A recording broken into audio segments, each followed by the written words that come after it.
Listen to that sitar music. Don't you feel like you're about to get your plate of papadums and naan bread? Well, dear white person, if you happen to be white and listening, I found this really great article by Nayantra Datta on Eater, and the title is Reclaiming Indian Food from the White Gaze. The same food I was teased for as a kid has become gentrified and endorsed by Goop. Now I'm using my cookbook to change the narrative. I've seen a lot of, she's the second one, a third one if you count both brothers as two different individuals. There's two brothers who opened Kolkata Chai Company in the East Village, one of my favorite neighborhoods in the world, and they're using recipes that they've cultivated based on their mom's recipe, along with chaiwalas that they discovered on the streets of Kolkata. And she's written a cookbook. The article is really great. So it's about appropriation, a topic that's right on everyone's minds right now. And she talks about how she grew up in the UK, and even though they were vegetarian, they would submit non-vegetarian recipes for the class cookbook because they just wanted life to be easy. She talks about how eating bhindi stained her braces green. Bhindi is okra for all you white people who don't know, but you probably do know because now you're up on it and you're going to charge $1,000 for a plate of bhindanu shak, which I have twice a week if I'm lucky. But yeah, it's our favorite vegetable that we eat. We're vegetarians. And we eat Jain food, which is we eat sattvic food, which is good for the body and the mind both. I'd like to read a couple of sentences from this. They're just funny and true. So it'll jump, but it goes, but the same recipes I was teased for eventually became chic, gentrified, and endorsed by Goop. Their popularity in the hands of white tastemakers made me realize that people didn't want to see a brown face behind brown food. I met people who were hesitant to try my homemade nimbu pani, which is lemonade, but would happily pay $6 for South Indian filter coffee made by a white woman at Smorgasburg. It's never been an equal playing field. Brown chefs are expected to cook their own food, but white chefs can cook whatever they want. I've also seen the effects of colonialism in how people explain my own culture back to me with no awareness of the power dynamics.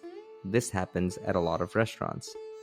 At Manhattan's Bombay Bread Bar, a white server felt compelled to explain kulcha to me. Farther downtown at Janam Tea, my Pakistani friend and I received a lecture from a white woman who proudly told us how she was bringing Indian tea to the West without any humility around claiming expertise of a culture that is not her own. For years, I've been working to address culinary imperialism and reclaim my love of Indian food from the white gaze. But while I've been enjoying teaching myself traditional recipes, I often get stuck when none of the options online are written by brown people. It goes on, and khichdi, ghee, which I grew up thinking was an indulgence, is now a superfood. Khichdi, one of my childhood comfort foods, has been co-opted as khichari, the latest detox cleanse. And actually, we use all these things. Khichdi is a staple for Gujarati people. We eat it once or twice a week, at least in the evenings. And we hate it. The kids hate it. It's like eating porridge for dinner. So obviously some white person who's gonna, come back from their hot yoga or speed yoga or burn my behind yoga class will go ahead and opt for a khichdi in the evening. It's probably gonna charge $20 for it. Who cares? I don't know. It's lentils and it's rice. It's mixed in the pressure cooker. And even I know how to make it. I'm not a chef by any stretch of the imagination. So a lot of people, I don't know how I feel about appropriation. The appropriation is that I always feel that you should learn things that you like. So if I like plátanos maduros, which I do, I learned how to make them. And, I should be able to make them, but I'm not in the industry of food, so I don't know. I've made my own bagels, baked my own bagels the way that they're made in New York, which is, made the dough from scratch, doing the boiling of them, then the baking and all that bit, and they turned out amazing. They smelled and tasted just like a New York bagel. That just happened last week. I've made 3 batches so far, and all of them have been superb. And that's unlike anything I've made because I'm not a great baker whatsoever. But I feel like if everyone gets on the same page about these things and stop taking the high road and just realize, hey, we're doing Indian food, and at least don't explain it to an Indian person, like, give me a break. Unless they ask you, and they may be an ignorant Indian person, and there are ignorant white people, and there are smart white people, and there are smart Indian people. So this is not to say we're not trying to make a divide here. I think everyone can, cook whatever they want and adapt things. In India, if you come to Bombay, you will find 100 Chinese restaurants with the exception of just the form of the noodle. I don't think you'll find anything that's Chinese about Indian Chinese food. Indian Chinese food is its own beast. Other foods, however, they try to stay closer to the originals, like the Italian food and so forth. So I don't know, people do kind of get offended about these things, and I don't know if I do or not. I'm just mad that I didn't do it first. Honestly, I wish I was giving you that turmeric latte that you've been sipping, for $8 or whatever it is, because every single, I would go on to say 1 billion Indian kids have refused turmeric latte once in their life when they had a cold, and their mom was trying to feed them the turmeric latte, because it's a remedy. It's a classic Gujarati remedy. This next song is, I have a couple of songs. The show is evolving. Today I just wanted to talk a little about appropriation. I'll just give you an update on the weather because I know you're curious. It is currently 1:36 in the morning, July 1st. Welcome to July. It's my favorite month because I can play Christmas songs again, or I try to at least, a few days in July to do the Christmas in July thing, because it's just something I love. Is Christmas songs. Who doesn't like Christmas songs? Come on. I do know some people who don't like Christmas songs, and they're not people you should be friends with. And it's as simple as that. What was I gonna say? Oh yeah. So that's that. And everything in the world is going crazy again. It seems like since I've started this, nothing but bad things have been happening in 2020.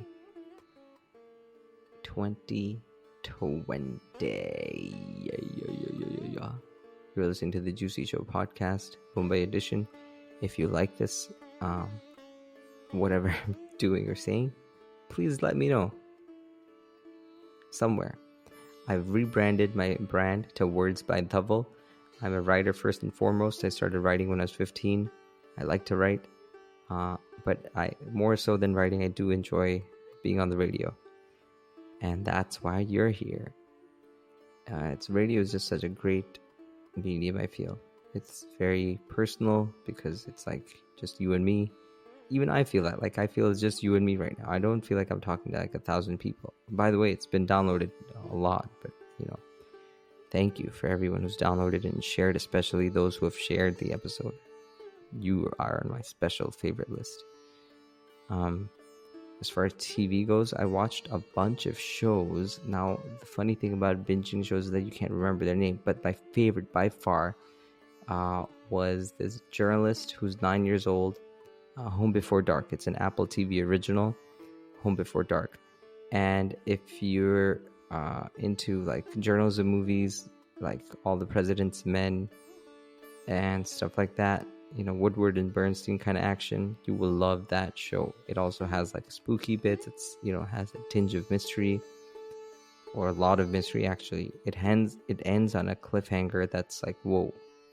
Apparently there's a book also. The show is based on the book, and it's written by a 9-year-old journalist. She was 9 when she broke this cold case that had been not solved for years. Really, really cool story. And then I watched another one that's a British mystery show. It had or like a mother goes missing, or this lady goes missing, and then they have to find her. Damn, I can't remember the name. But that dude who's written this, he's written like 2 or 3 other books, which have become shows. Oh, it's called The Stranger. The Stranger is the name of that show. That was also pretty good, but I don't think. Well, I'd say Home Before Dark is a better watch. If you're gonna choose one, choose Home Before Dark for sure. No question. Okay.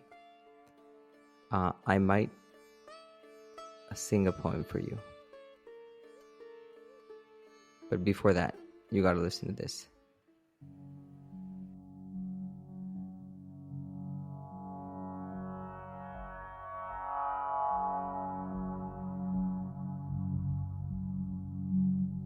Downward dog position, locust, cobra, standing tree.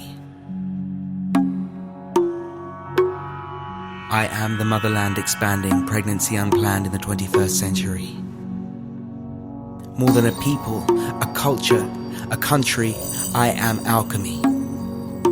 Rag Nathal, rhythm and melody.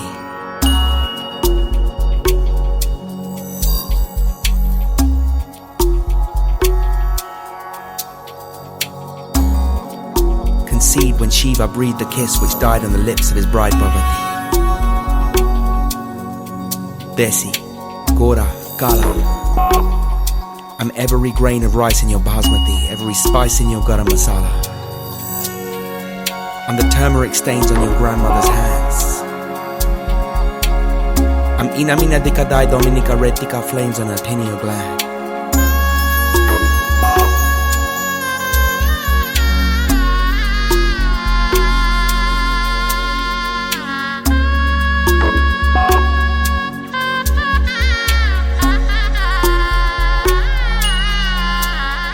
And the mala beads slipping through her fingers like displaced seeds of sand through an hourglass. I am the jigsaw made from shattered fragments of the past, pieced together in a way that works for us. 1 billion strong and uprising, and it's impossible to ignore us.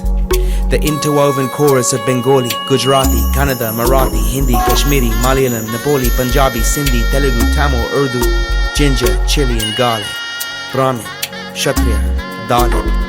Touch me, for I am no longer untouchable. Capable, practically inescapable, no longer unaccountable. I am your accountant, I program your ID. I am the chai latte iced tea that the chaiwala stares at mournfully as he sighs at the rise of the middle class, whispering their upwardly mobile mantra. Thank God Almighty, I am free at last. I sing Tumi Ho Mata Hindustan as I smoke BDs, chew pan and watch Bollywood DVDs starring Akshay Kumar and Shah Rukh Khan, remixing Pranayam by whispering my mantra. I am a disco dancer under my breath.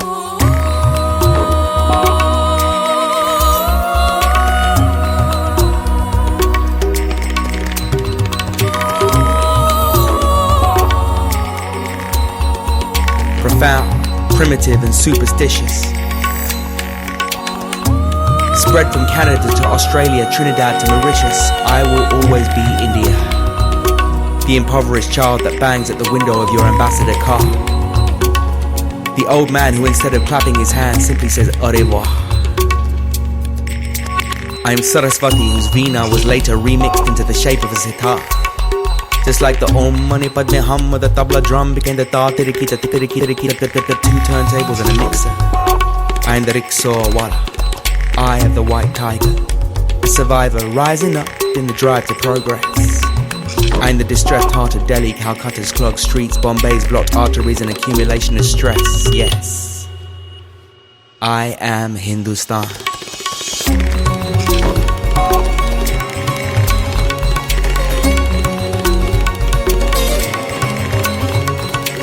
The land of Ustad Ali Akbar Khan and Kombanaga Purpat, Krishnamurti, Vivekananda, Tagore, Arundhati and the pot-bellied elephant-headed superhero Ganpati. Om Shanti. On the monk's saffron robe, I am the scent of cinnamon, cardamom, clove. I am the air, thick with the rain and the funk of the monsoon. I'm the sliver of moon that Shiva wears for a hair clip. I am that unsanctioned love marriage between Bharatanatyam and the backflip. Converse trainers under kurta pajama and shalwar kameez. I'm the thunder of the storm on the horizon, weeping the solidified tears of Rudraksha beads. I am alchemy. I just discovered these guys, the Bundish Project, Projekt, and the song is so appropriate for this episode. So I'm so glad I found it. And wow, that was just something else. If I may,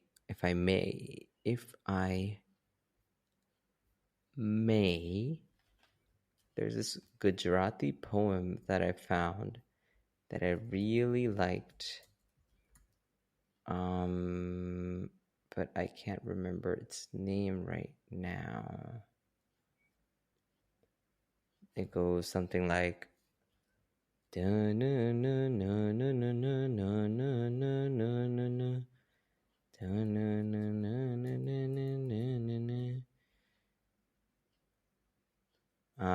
found it. Okay, here it goes. There's a really nice version of it, but of course I'm not going to play that. I'm just going to read it out loud to you in the sing-song voice, so please excuse me. This is my first attempt. Okay, here goes.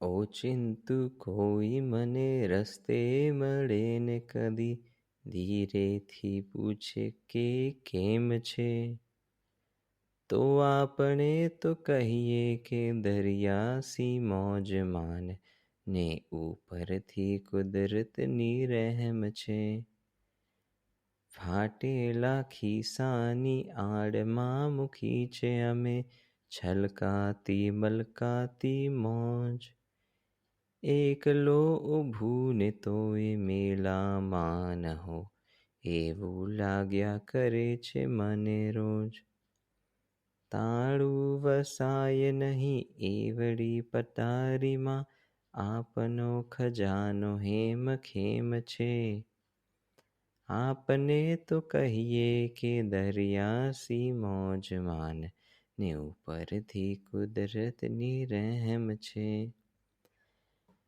આંખોમાં પાણી તો આવે ને જાય નથી ભીતર ભીનાશ થતી ઓછી વધઘટ તો કાંઠાઓ રાખે હિસાબ નથી પરવા સમંદરને હોતી સૂરજ તો ઉગે અને આથમીએ જાય મારી ઉપર આકાશ એમ નેમ છે आपने तो कहिए कि दरिया सी मौज माने ऊपर थी कुदरत नी रहम छे.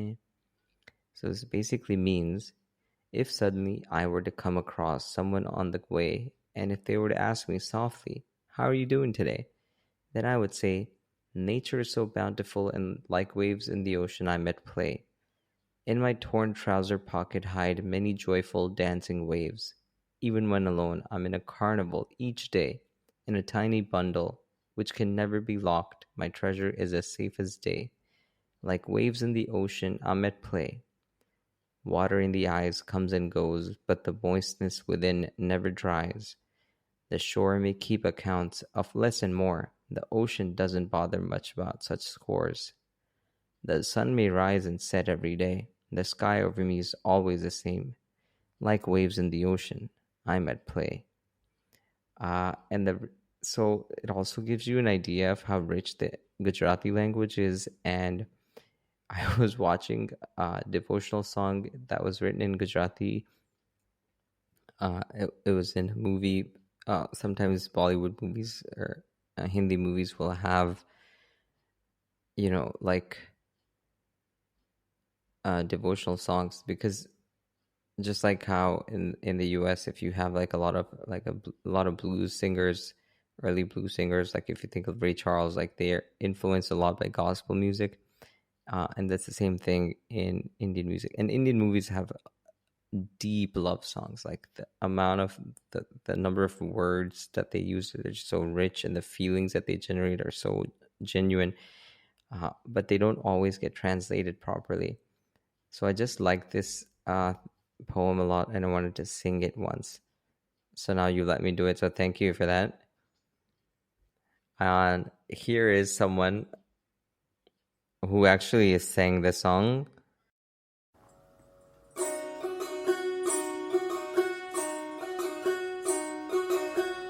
चिंतु कोई मने रस्ते मळे ने कदी धीरे थी पूछे के केम छे तो आपने तो कहिए के दरिया सी मौज मां ने ऊपर थी कुदरत नी रहम छे ओ चिंतु कोई मने रस्ते मळे ने कदी धीरे थी पूछे के केम छे तो आपने तो कहिए के दरिया सी मौज मां ने ऊपर थी कुदरत नी रहम छे फाटेला खिस्सानी आड़ मां मुकी छे अमे छलकाती मलकाती मौज फाटेला खिस्सानी आड़ मां मुकी छे अमे छलकाती मलकाती मौज एकलो भूतो ए मेळा मां होऊं एवुं लाग्या करे छे मने रोज ताळुं वसाय नहीं एवड़ी पटारी मां आपणो खजानो एम केम छे तो आपने तो कहिए के दरिया सी मौज मां ने ऊपर थी कुदरत नी रहम छे ओ चिंतु कोई मने रस्ते मळे ने कदी धीरे थी पूछे के केम छे तो आपने तो कहिए के दरिया सी मौज मां ने ऊपर थी कुदरत नी रहम छे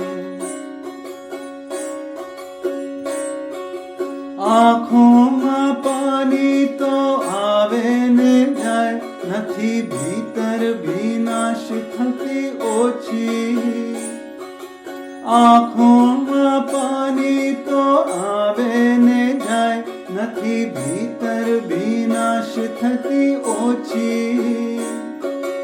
वध घटनो कांठाओ राखे हिसाब नथी हरवा समंदर में होती आ सूरज तो उगे अने हाथ में जाए मारी ऊपर आकाश नेम छे तो आपने तो कहिए के दरिया सी मौज मां ने ऊपर थी कुदरत नी रहम छे ओ चिंतु कोई मने रस्ते मळे ने कदी धीरे थी पूछे के केम छे तो आपने तो कहिए के दरिया सी मौज मां ने ऊपर थी कुदरत नी रहम छे तो आपने तो कहिए के दरिया सी मौज मां ने ऊपर थी कुदरत नी रहम छे आपने तो कहिए के दरिया सी मौज मां ने ऊपर थी कुदरत नी रहम छे So I hope you enjoyed his version. I messed up the some of the melody, but this is my podcast, and I hope if you didn't like it, you skipped it and stuff. But I wanted to sing that once, man. You don't get to do that every day, do you? Nope. So I hope you enjoyed it. Thank you for listening. This is the Juicy Show. My name is Dhaval. I love you. Thank you so much. Share this podcast with someone that you want to make happy or get them intrigued or whatever. Really, thanks. Peace.